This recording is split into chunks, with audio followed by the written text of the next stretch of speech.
Hi, I'm Roberta. I'm a postdoc at the Martinos Center, and my recipe for the cookbook is gnocchi. I didn't pick gnocchi because I'm particularly good at making them, and in fact, I've only made them once during the COVID-19 isolation period.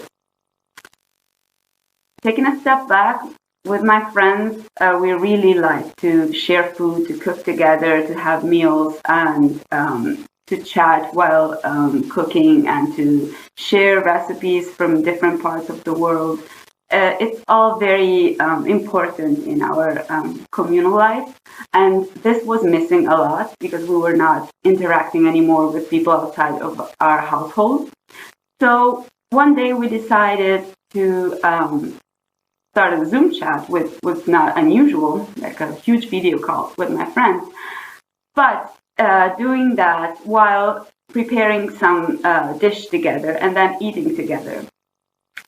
So we picked gnocchi because it's a very simple recipe. You only need 3 ingredients that are kind of easy to find even in this time. And you only need potatoes, flour, and 1 egg. And we made them.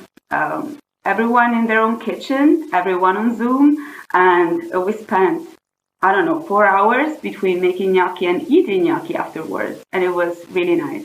So I hope you can pick this or any other recipe from the cookbook and have fun with your friends and share food and time together.